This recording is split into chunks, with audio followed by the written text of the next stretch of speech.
ප්‍රථමයෙන්ම බෙහෙවින්ම ස්තුතිවන්ත වෙනවා ඔබ මේ අවස්ථාවේ ශ්‍රී ලාංකීය ගැහැණිය මේ වෙලාවේ මේ මොහොතේ ඒ නැගී සිටමින් සංවිධානය වෙමින් සිටින මොහොතක ඇය සමග සිට ගැනීම සඳහා මේ විදියට ඉදිරිපත් වීම ගැන මම බෙහෙවින්ම ස්තුතිවන්ත වෙනවා. ඒක අපිට ලොකු ශක්තියක්. ලංකාවේ ඉන්න අපි සියලු දෙනාටම මේ මොහොතේ මම දන්නවා අපිත් එක්ක අන්තර්ජාලයෙන් සම්බන්ධ වෙලා ඉන්නවා විශාල පිරිසක්. ඒ සියලු දෙනාටම ඔබ මෙතන පැමිණීමත් ඔබ මෙතන මේ සහභාගී වීමත් මේ සංවිධානය කිරීමත් අපිට විශාල ශක්තියක්. ඇත්තටම මේක ඓතිහාසික මොහොතක්. මෙතන කියවුණු සියලුම කතාවලින් අපිට පෙන්눔 කර විදියට ඓතිහාසික වැඩක් වෙන්නේ පළවෙනි වතාවට ජාතික ජනබලවේගයේ කාන්තා ව්‍යාපාරය හැටියට අපිට ලංකාවෙන් පිට මේ විදියට එකතු කළා මේ විදියට රැස්වීමක් කරන්න ලැබුණු පළවෙනි අවස්ථාව. මේක යෝජනා වුණාම දර්ශන සහෝදරයා අපේ සහෝදරියන් මේක යෝජනා කරාම මම නම් හිතුවේ නෑ අපිට මේක කරන්න පුළුවන් කියලා. මම දැනගෙන හිටියේ නෑ අපිට මේ විදියට ලන්ඩන් නුවර මෙච්චර සහෝදරියන් පිරිසක් එකතු කරන්න පුළුවන් වෙයි කියලා. ඉතින් ඒක ලොකු ශක්තියක්. මම දන්නවා මේක බලාගෙන ඉන්න අපේ සහෝදරියන් සියලු දෙනාටමත් මේක විශාල හයියක් වෙනවා. ඉතින් ඒකට මම පළමුවෙන්ම ඔබ සියලු දෙනාටම ස්තුතිවන්ත වෙන අතර මම හිතුවා අද ඔබත් සමග බෙදා ගන්නම් කියලා මේ මොකද්ද අපි මේ කරන්නේ. මම හිතන්නේ ඔබ සියලු දෙනාම දකිනවා ඇති ගැහැණු අපි එක මිටට කියලා දිස්ත්‍රික්ක ගණනාවක අපි පවත්වපු රැලි දැන් 16ක් 17ක් අපි සම්පූර්ණ කරලා තියෙනවා. තව කීපයක් මාර්තු මේ මාසෙත් අප්‍රේල් මාසෙත් තුලත් අපි සංවිධානය කරන්න බලාපොරොත්තු වෙනවා.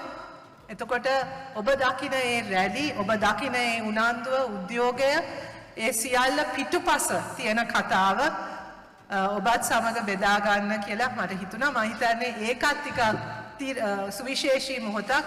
මටත් ඒ ගමන ගැන පොඩ්ඩක් හිතන්න අවස්ථාවක්. අපි මෙතනට ආවේ කොහොමද කියලා බෙදා ගන්න අපි සියලු දෙනාටමත් අවස්ථාවක් බවට අදපත් වෙනවා.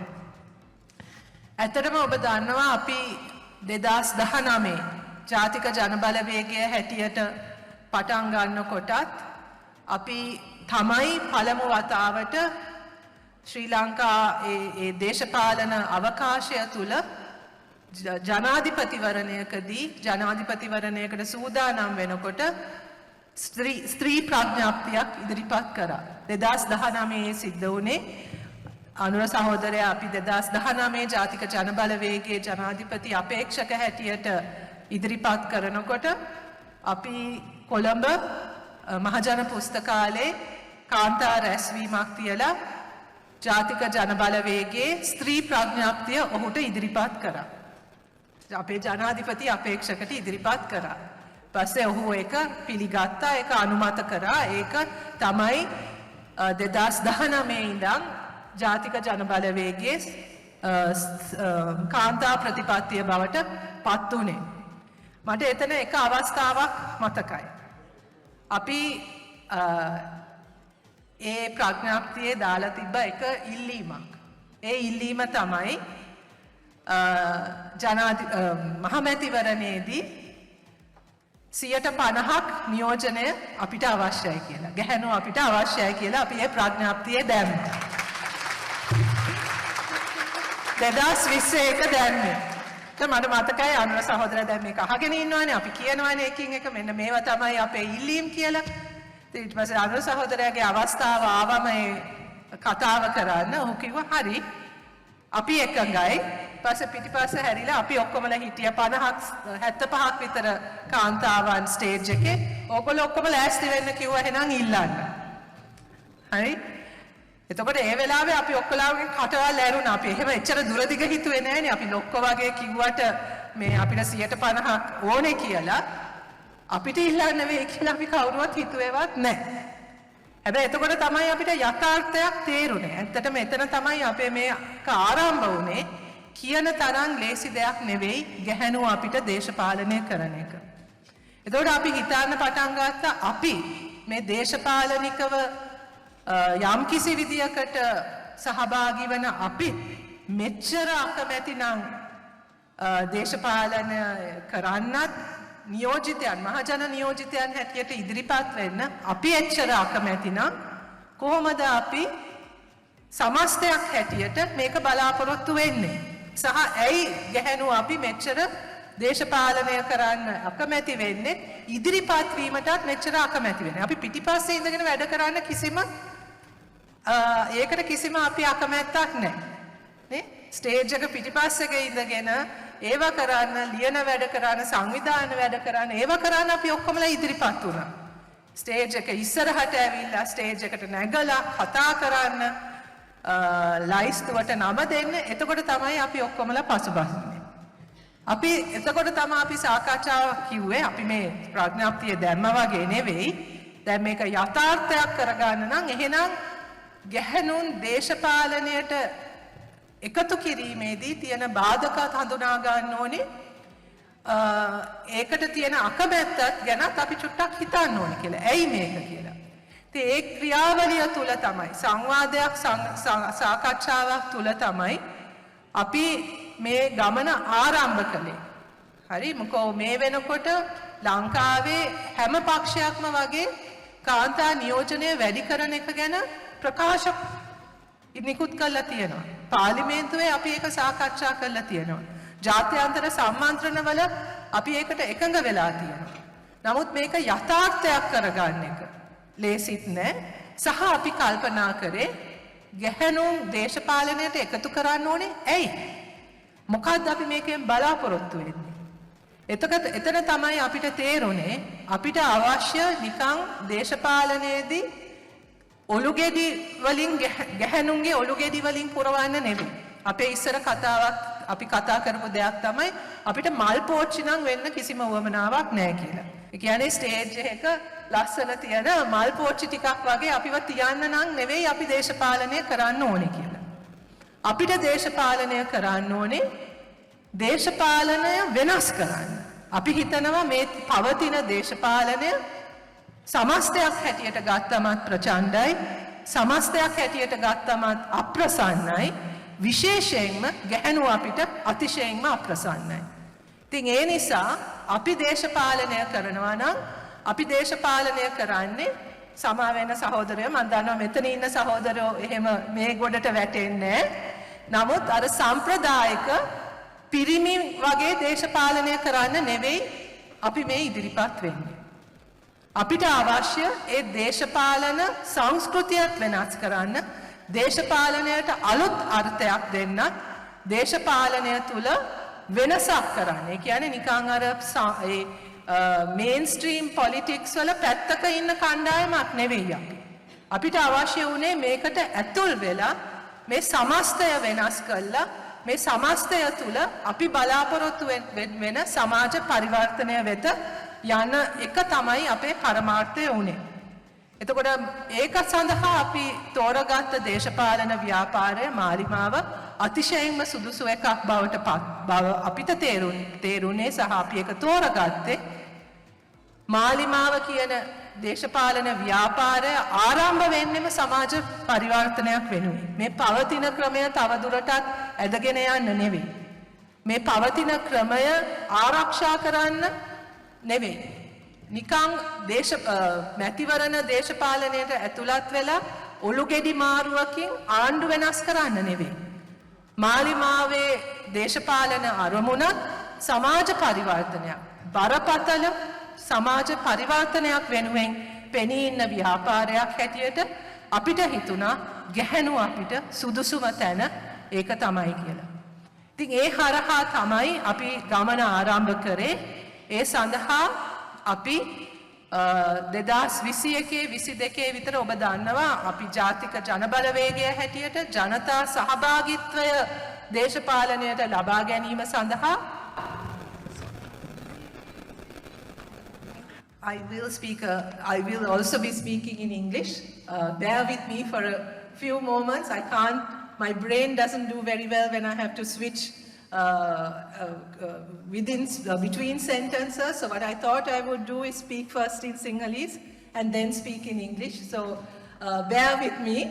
Otherwise my brain will just explode if I try to speak simultaneously in two languages. I'm not that good with my language skills, so please bear with me. ඉතින් අපි 2019 2020 විතර අපි ජනතා සහභාගීත්වය ලබා ගැනීම සඳහා අපි තීරණය කරා ජාතික ජනබලවේගයේ කොට්ටාස සභා කියන සංකල්පය එක්ක අපි සෑම ග්‍රාම සේවා වසමක කොට්ටාස සභා හැදුවා. ඒ කියන්නේ ගමේ නායකත්වය ගන්න ජාතික ජනබලවේගයේ දේශපාලන ව්‍යුහය බිම්මට්ටමේ දේශපාලන ව්‍යුහය සකස් කිරීම සඳහා ජාතික ජනබලවේගයේ NPP කොට්ටාස සභා සෑම ග්‍රාම සේවා වසමකම මේ වෙනකොටත් අපි හදලා තියෙනවා. ඔබ දන්නවා ඇති ලංකාවේ ග්‍රාම සේවා වසම් 14000ක් විතර තියෙනවා. මේ වෙනකොට අපි 11000ක විතර NPP සභා හදලා තියෙනවා. ඒකෙදී අපි එතකොට තීරණය කරා අනිවාර්යයෙන්ම ඒ සභාවල කාන්තා සහභාගීත්වයට අවධානය දෙන්න ඕනේ කියලා. එතකොට නිලධාරී මණ්ඩලයට හැම සභාවටම නිලධාරී මණ්ඩලයක් ඉන්නවා. සභාවක් තියෙනවා. ඒකේ කාන්තා සහභාගීත්වයට අවධානය දෙන්න කියලා ඒක අවම වශයෙන් 30%ක සහභාගීත්වයක් තිබිය යුතුයි කියලා අපි තීරණයක් ගත්තා. හැබැයි මේ ක්‍රියාවලිය ආරම්භ වෙනකොට බොහෝ තැන්වල අපි දැක්කා එහෙම සහභාගීත්වයක් තිබ්බේ නැහැ. හරිම අමාරු වුණා අපිට මුලින් මේ සභාවලටත් කාන්තා සහභාගීත්වය ලබා ගන්න. එතකොට ගිය අවුරුද්ද ඊට පස්සේ ඔක කොවිඩ් සහ අපේ ආර්ථික අර්බුදය නිසා අපේ ක්‍රියාවලියත් ටිකක් ඒකටත් අභියෝග රාශියක් එල්ල වුණා. නමුත් ගිය අවුරුද්දේ අපි තීරණය කරා එහෙමනම් කාන්තා සභා කියලා අපි වෙනම හදමු කියලා.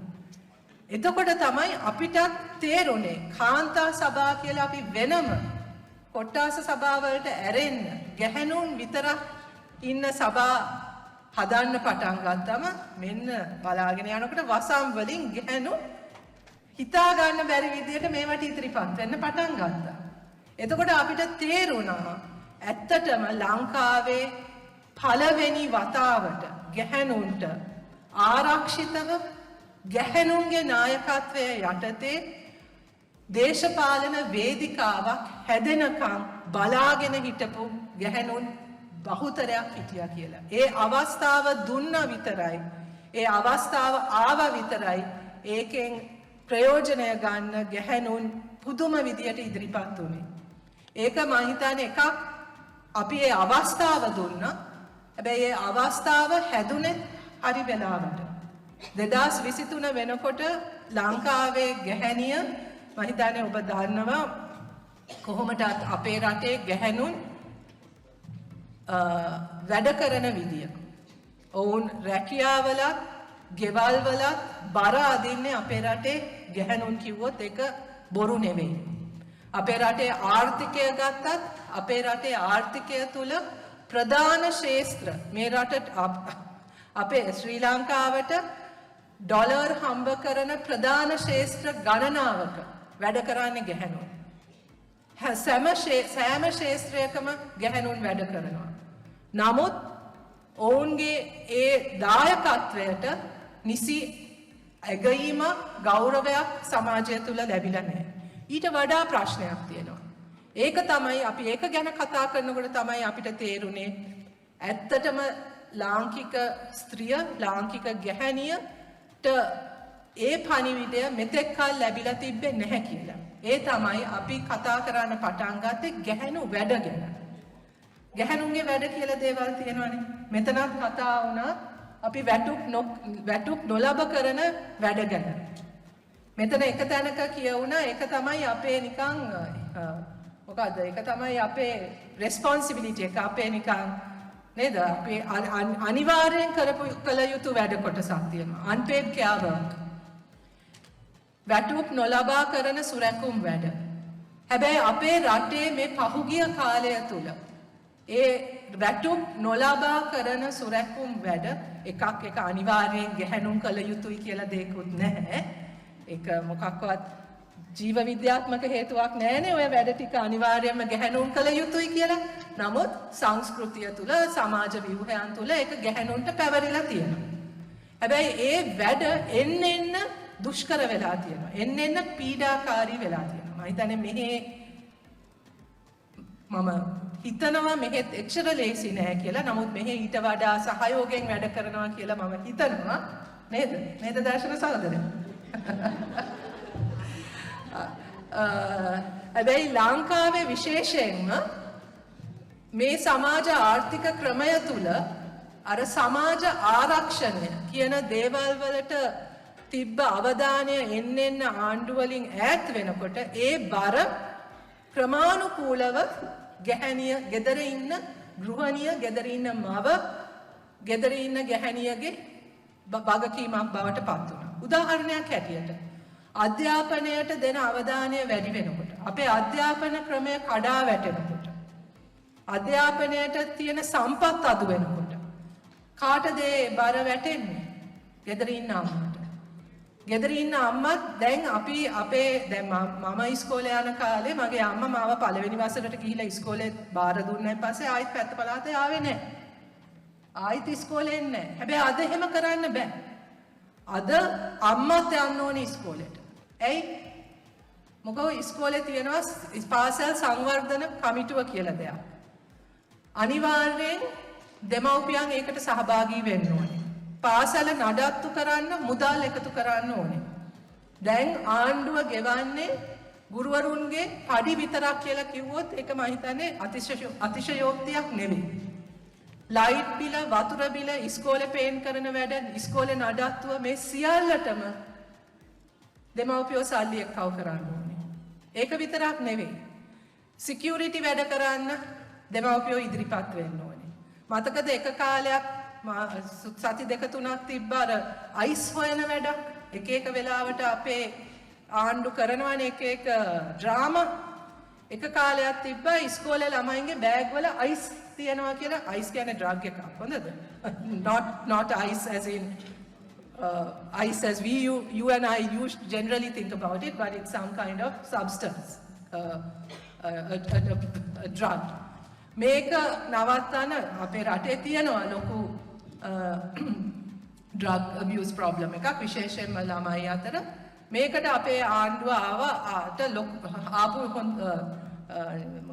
හොඳම අදහස තමයි ඉස්කෝලේ ළමයින්ගේ බෑග් වල අයිස් තියනවද කියලා චෙක් කරන්න ඕනේ කියලා හැමදාම උදේට. ඉතින් මේ ග්‍රේඩ් 1 එකේ ඉඳන් ළමයින්ව පේලියට තියලා බෑග් චෙක් කරනවා අයිස් තියනවද කියලා. දැන් කවුද ඕක කරන්නේ? දෙමව්පියෝ. හරි? ඉතින් දෙමව්පියන්ගෙනුත් කවුද ඕකට සාමාන්‍යයෙන් අහු වෙන්නේ? ගෙදර ඉන්න මම. හරි? ඉතින් ඔය විදියට අනිවාර්යයෙන්ම පාසල් යන දරුවෙක් ගෙදර ඉන්නවා නම් අම්මා කෙනෙක්ගේ කාලෙන් සෑහෙන වෙලාවක් වැය වෙනවා මේ ඉස්කෝලේට කරන්න ඕන වැඩ ටික කරන්න. ඒක විතරක් නෙවෙයි. අපේ අධ්‍යාපන පද්ධතිය වැටිලා තියෙන වැටිල්ලත් එක්ක හරි අධ්‍යාපනයක් පාසලේ ලබන්නේ නැති නිසා මම හිතන්නේ මෙතන කතා වුණා එක අනිවාර්යයෙන්ම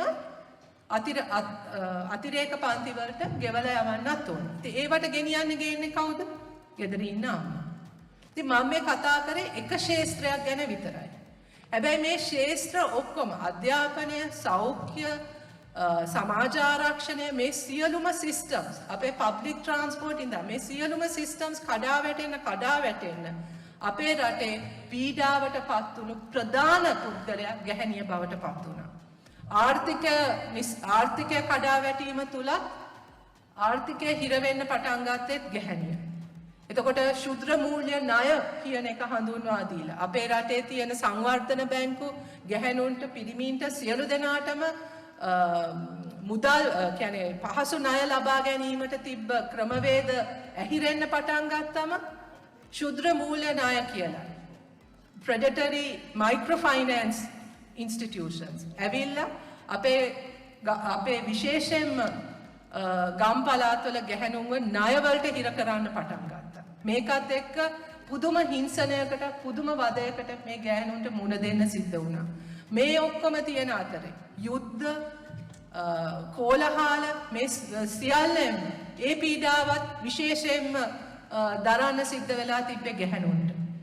මේ අතර තුල තමයි දේශපාලන අර්බුදයත් එක්ක ආර්ථික අර්බුදයත් එක්ක 2022 අපේ රටේ ආර්ථිකය කඩා වැටිලා විශාල ජනතා පිබිදීමක් ඇති වුණේ.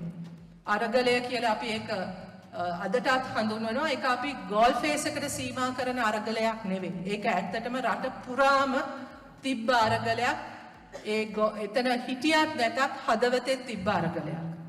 ඒ අරගලයේ ඉදිරියෙන්ම හිටියේ ගැහැණුන්. ඔබ දැක්කා නම් ඒ විරෝධතාවල හැමතැනම ඉදිරියෙන්ම හිටියේ ගැහැණුන්. ඒ තිබ්බේ ඇත්තටම ඒගොල්ලොන්ගේ තිබ්බ ප්‍රශ්න ගැහැණුන් හැටියට මුණ දෙන්න ඒ පීඩාව තව දුරටත් ඉවස ගන්න බැරුව ඔවුන් ගෙවල් වලින් එළියට බහින්න පටන් ගත්තේ. ඉතින් ඒ නිසා ඒ තිබ්බ පීඩාවත් දේශපාලන ව්‍යාපාරයක් හැටියට අපිත් හඳුනා ගැනීමත් සමග අපේ ඉදිරි ගමන යන්න නම් අපිට සැබෑ සමාජ පරිවර්තනයක් ලබා ගැනීමට නම් අනිවාර්යයෙන්ම ගැහැණුන්ගේ සහභාගීත්වය ගැහැණුන්ටත් එකතු වෙන්න පුළුවන් දේශපාලන වේදිකාවක් දේශපාලන අවකාශයක් අපි හදන්න ඕනේ කියන ඒ තීරණය ගත්ත එක කියන්නේ ඒ දෙක එක වෙලාවට සිද්ධ වුණේ.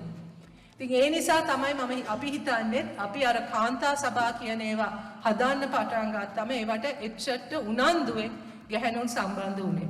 ඒතකොට ඔබ දෙසැම්බර් 30 ඉඳන් මාතර ඒ දැක්ක රැලි පිටිපස්සේ විශාල ක්‍රියාවලියක් තිබ්බා.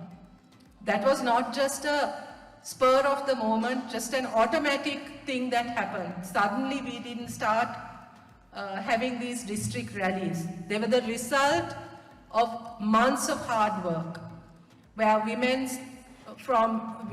spent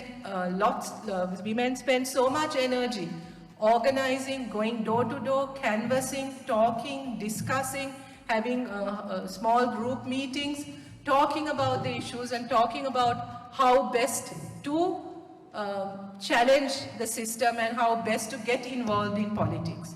So the rallies, the very successful rallies that you're seeing today, ada oba dakina e atishayenma sarthaka e rally e maasa gananaka වැඩවල ප්‍රතිඵලයක්. ඒ ගම් මට්ටමේ ඒ ගැහැණුන් සංවිධානය වෙමින් ඉදිරිපත් වෙමින් නායකත්වය ක්‍රමානුකූලව හදා ගනිමින් එන ගමනක් ඒක. ඒක ඒ රැලි වලිනුත් අපි අවසන් කරන්නේ. ඒ විධායක සභා හරහා අපි බලාපොරොත්තු වෙනවා මින් ඉදිරියට තව දුරටත් මේක ව්‍යාපාරයක් හැටියට තවත් ශක්තිමත් කරමින් මාලිමාවේ දේශපාලන ගමන තුල ඒකත් සමග ඉදිරියට යන්න අපේ බලාපොරොත්තුවක් තියෙනවා. අපි හදපු ඒ විධායක කමිටු දැන් රැස් වෙමින් දිස්ත්‍රික්ක මට්ටමින් ගම් මට්ටමින් ඒ කාන්තා සභා හරහා දිගින් දිගටම වැඩ කරමින් යන්නේ. Our main aim is to build leadership among women, leadership in all the different sectors, to support women to participate in their in public life as best as they can, in whatever sectors that they choose. We want to be able to bring women's issues. We want to be able to have women who will be able to speak out on behalf of the issues that they face, take up leadership and get involved in their community life and to bring about the changes that they want for themselves. This is our ultimate aim. We don't want to be just a sort of a women's movement that is decorative. We want our women's movement, the solidarity that is being built up among women, to really make an impact and to change the way in which politics happens in our country. To make it a safe space for everyone, to make it a more inclusive place for everyone, and to make everyone feel that being part of public life, being part of a political space is not something that is demeaning or not something that is somehow only bad people do or corrupt people do.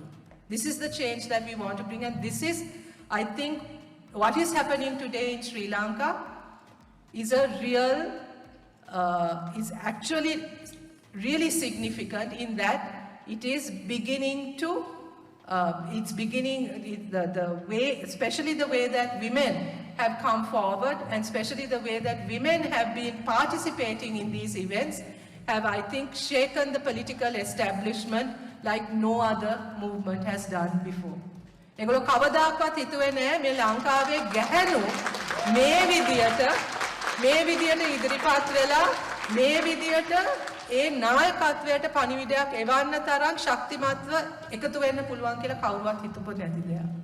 මම හිතන්නේ ඒක තමයි අද සිද්ධ වෙන විශිෂ්ටම දේ සහ ඒක තමයි අපි බලාපොරොත්තු වෙන සමාජ පරිවර්තනයට වෙන්න පුළුවන් හොඳම දේ. ඒක තමයි. ඉතින් ඒක තුල අපි දකින්නේ රැස්වීම් වලට ඔබාවන. If you see these rallies and if you do get a chance, I'd encourage you to participate in some of these rallies. The energy there, the emotion there is something that I have never witnessed. People are there, there's joy, there are tears, there's emotion. People are there because they want to be there. People are there because they believe that the transformation that they are seeking is happening and that it is possible. And that they are part of that transformation. That is the most significant thing. And I think that is probably the most important change that is taking place in our country right now. That people are beginning to realize that they will no longer sit back and wait for someone else to change their lives for them. That they are going to be part of that change and that they are going to be the leaders in the transformation that is going to take place in our country. I think that is what is most significant, and that is what is most inspiring about what is happening in Sri Lanka right now. එතකොට මේ සියලුම අර්බුද අතර ඔබ බොහෝ වෙලාවට ඔබට ලංකාව ගැන අහනකොට ඇහෙන්නේ ඍණාත්මක දේවල් වෙන්න පුළුවන්. අපි බංකොලොත් රටක්, යා bankrupt. අපේ දේශපාලන සංස්කෘතිය දූෂිතයි. There's corruption everywhere. අපිට ඇහෙන්නෙම ඍණාත්මක දේවල්. නමුත් මේ මොහොත තුල මම හිතන්නේ ඒ සියලුම ඒ ඍණාත්මක දේවල් අතරම බලාපොරොත්තුවකුත් තියෙනවා. Possibility එකක් තියෙනවා. There's a hope of there's space opening up for a different way of doing things, a different kind of politics. There's belief among people that a different kind of politics is possible. That is what is most inspiring about this moment. That is what I think is so significant and historical in this particular moment in what is happening in Sri Lanka. You will see women, men, children, young people of all age groups, all ethnic groups coming together, not necessarily because we agree with each other about everything, but because we are willing to talk to each other, because we are willing to discuss with each other, and perhaps for the first time, there's a political platform that brings all these different people together. And where all these different ideas and all these different people can feel that they're part of something, part of a process and part of a process of transformation. That is what is most significant and most inspiring about what is happening in Sri Lanka. මේක තවදුරටත් නිකන් මේ ජාතික ජනබලවේගයේ මැතිවරණ ව්‍යාපාරයක් විතරක් නෙවෙයි. අද මේ සිද්ධ වෙමින් යන දේ මේ ගැහණු අපි එක මිටට කියන දේද දැන් හෙට ඉඳන් අපේ තරුණ රැලි අපි ආරම්භ කරනවා. මේ සියල්ල එක්කම සිද්ධ වෙන්නේ මේක තවදුරටත් මේ ජාතික ජනබලවේගය දිනවන ඊළඟ මැතිවරණය දිනවන වගේ සරල දෙයක් නෙවෙයි මේ සිද්ධ වෙන්නේ. අපි මේ එකතු වෙන්නේ අපි මේ ගොඩනගමින් යන්නේ විශාල සමාජ පරිවර්තනයක් වෙනුවෙන් ලාංකික පුරවැසියා සූදානම් වෙන ලාංකික පුරවැසියාගේ මැදිහත් වීම තුලින් සිද්ධ වෙන විශාල ව්‍යාපාරයක් විශාල ක්‍රියාවලියක්. ඒක තමා මා හිතන්නේ මේ වෙලාවේ ඔබට ඇත්ත වශයෙන්ම මම යෝජනා කරන්නේ මේ මොහොතේ බැරෑරුම්කමත් මේ මොහොතේ විශේෂත්වයක් තේරුම් ගන්න. මේක තවත් එක් මැතිවරණ වර්ෂයක් වෙන්නේ. මේක ලංකාව වෙනස් කරන වර්ෂයක් බවට අපිට පත් කරන්න පුළුවන්. ඔබ මෙච්චර කාලයක් හිතුවනම් if all of these years, if you think about why you left Sri Lanka, many of you might have left for perfectly good reasons.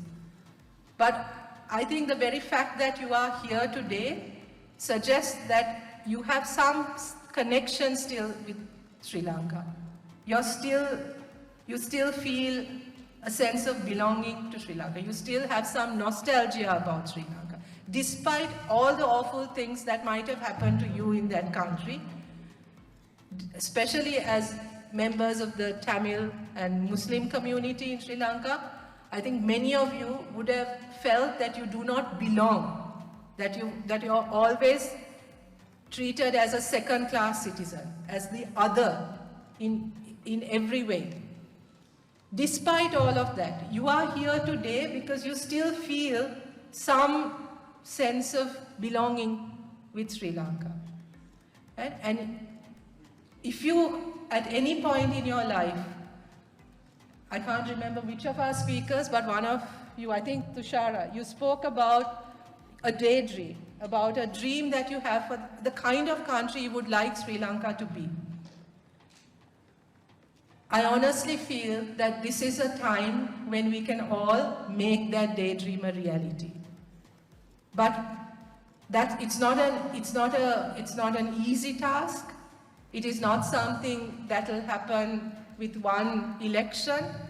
It is not something that will happen in a day or even a year. But there is right now an opportunity for us to really turn Sri Lanka around and to make it the kind of country that it should be. You know, it is a country, I mean, it's, you know, all sort of everything aside, it's such a beautiful country. I was here the whole of last week on for a seminar organized by the Commonwealth Parliamentary Association. And all the delegates that I met, delegates from every country, when they found out where I was from, the first sentence they would all come out with, oh, Sri Lanka is such a beautiful country, right? It's such a beautiful country. They have all either been there or they want to visit Sri Lanka. And then they ask me, but what happened, right? And then, you know, you're at a loss. How do you explain what happened to that country? How do you explain how a country with so much potential has become the disaster that it is today, right? But I think people are beginning to realize that we have the power to change that we have the power to turn that around, right? And I think that is something that we as NPP are, if there's something that we can be pleased about, it is the fact that we have become, in a way, the focus of that hope. And it's not just because they think that we as the leadership of NPP are going to bring about that change, but because people are beginning to recognize that NPP is not just about the leadership. NPP is about all of you, all of us together creating that change, and that NPP is providing you with a platform to become part of that change. And I think that is a really significant and important thing that is happening right now. And it's not just about what NPP as a political party has done, it's also about what happened in 2022. It is about the Aragale. It is about that moment where the citizens of Sri Lanka realized what could happen if as citizens we come together for a common goal and a common aspiration. Of course, we realized very soon that just getting rid of a president is not good enough.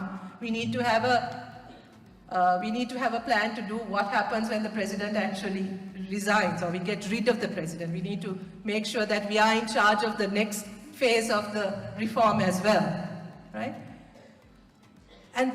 But that demonstrated to people the power of citizens coming together and the power of people organizing and working together.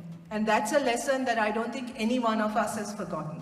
That's not a moment that any one of us has forgotten, right? Unfortunately, or fortunately, as it may be, many of the political parties in Sri Lanka, and certainly the current leadership, have not recognized the change that has taken place in our country. That other අපේ රටේ ඉන්නේ 2019 හිටපු පුරවැසියත් නෙවෙයි 1994 හිටපු පුරවැසියත් නෙවෙයි 2015 හිටිය පුරවැසියත් නෙවෙයි.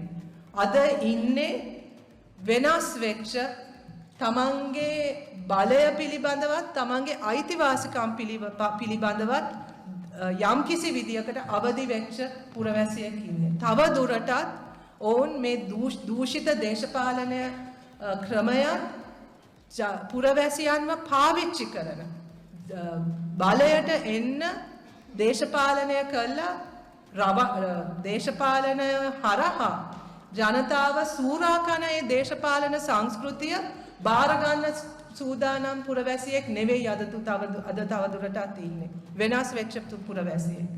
හැබැයි ඒක තේරුම් ගන්න බැරි දේශපාලන ව්‍යාපෘති දේශපාලන පක්ෂ තමයි අදටත් හිතන්නේ ඔවුන්ගේ රැවටිලි වලින් මේ රටේ බලය තියාගන්න පුළුවන් කියලා තවදුරටත්.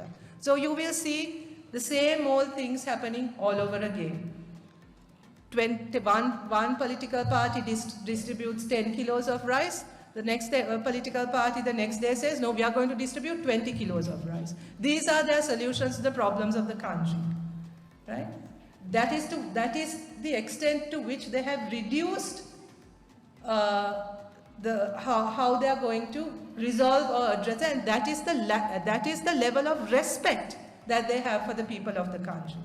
They have not even recognized the extent to which people have changed and that the people are demanding far more than 10 kilos of rice. They're actually not asking for any goodies. They're actually asking for a change in the system. They're asking for a political system, for representatives that actually are accountable to people and that are actually committed to serve the people. And that's what they are looking for. They are no longer looking for handouts. They are no longer looking for a patron who will protect them. They want something different. මේක තේරුම් ගන්න නැති දේශපාලන ව්‍යාපාරවලට අපේ රටේ අනාගතයක් නැහැ. ඒක තමයි 2024න් ඔප්පු වෙන්නේ.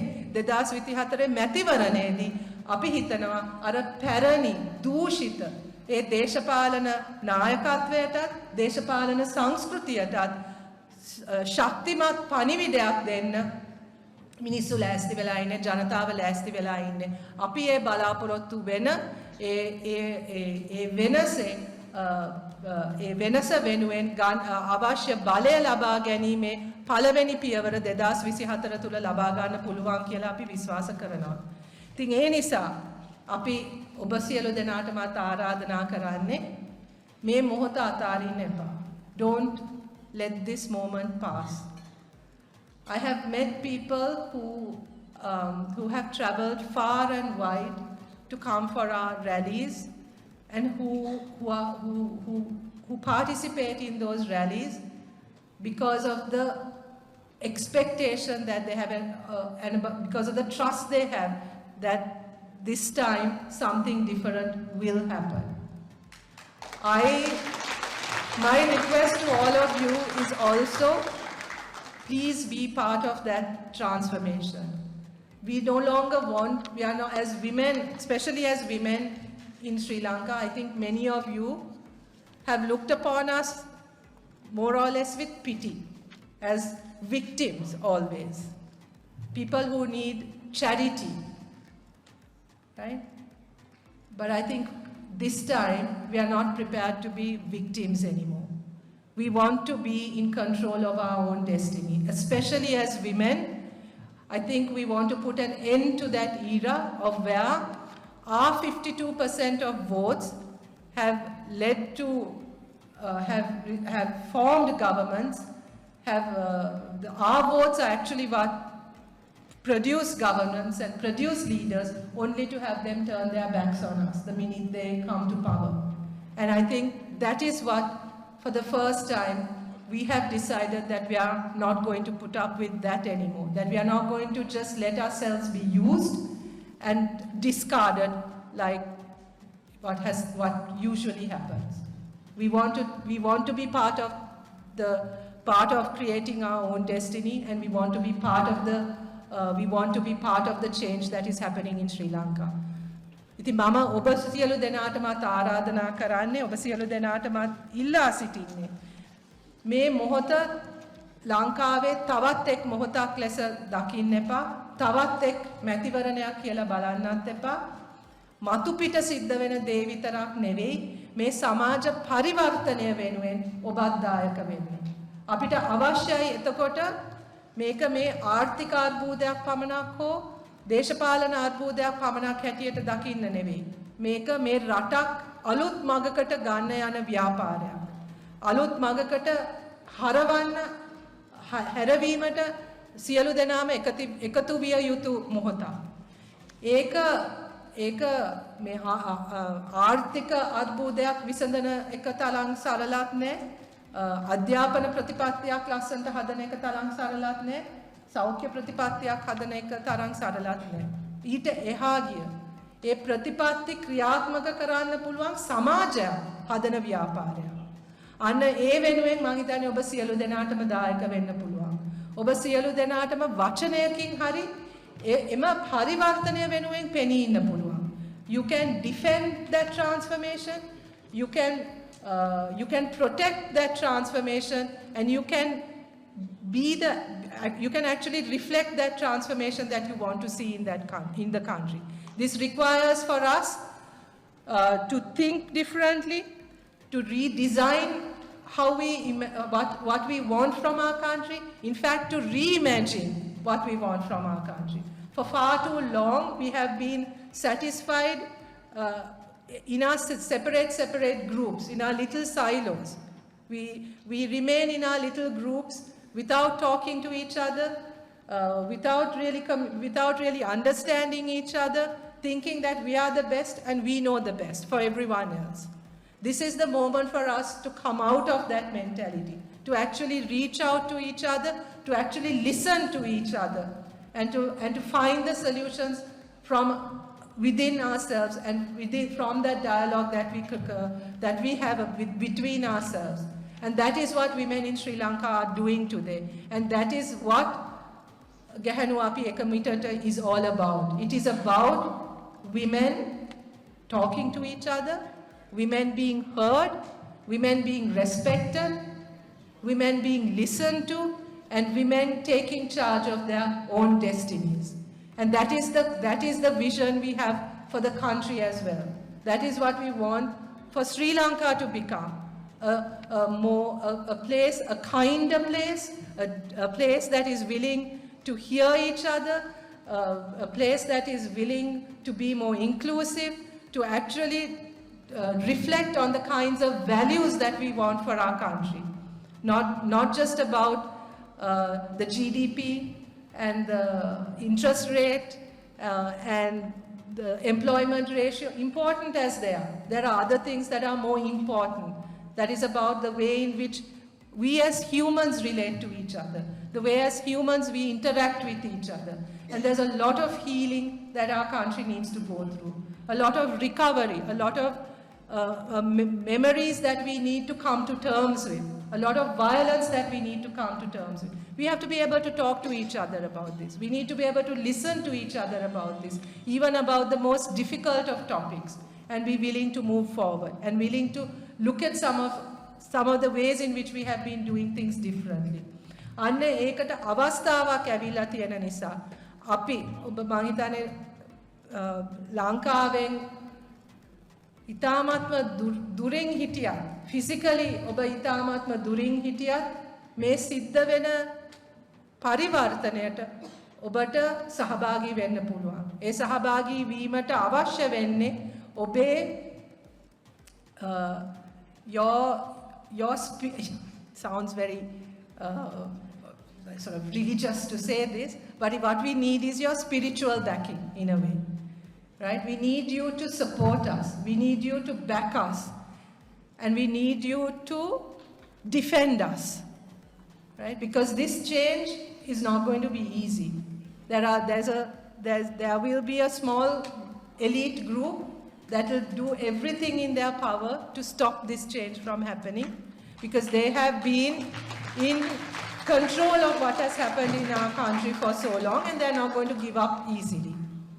But the people of this country are stronger than all of them. We have simply not realized our strength before. But by coming together and really recognizing the strength within us and understanding that as a collective force, as an organized group of citizens, we are much more powerful than that small elite that have actually ruined our country during the last 75 years. That era must come to an end, and ending that era is our responsibility. And we need your support to do that, and you can be and you must be part of that change. So I will end once again thanking you for your support, for your show of solidarity with what is happening in Sri Lanka. I know all of you are looking at us.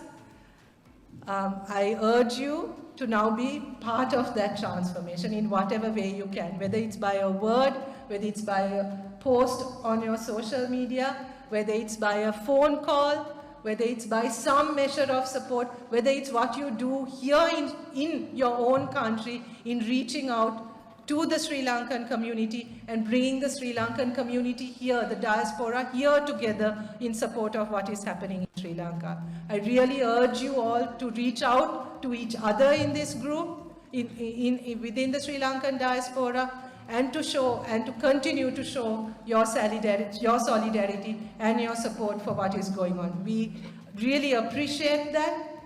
I think when we see the kinds of support, when our women back home see what is happening here, they will feel the love, they will feel the support, and we ask you to continue to show that, continue to demonstrate that, and let's make 2024 the year of change, the year of transformation. Let us bring the 75 years of misery, well, 76 now, 76 years of misery to an end, and really make Sri Lanka what it really should be and what that daydream was all about. Thank you very much.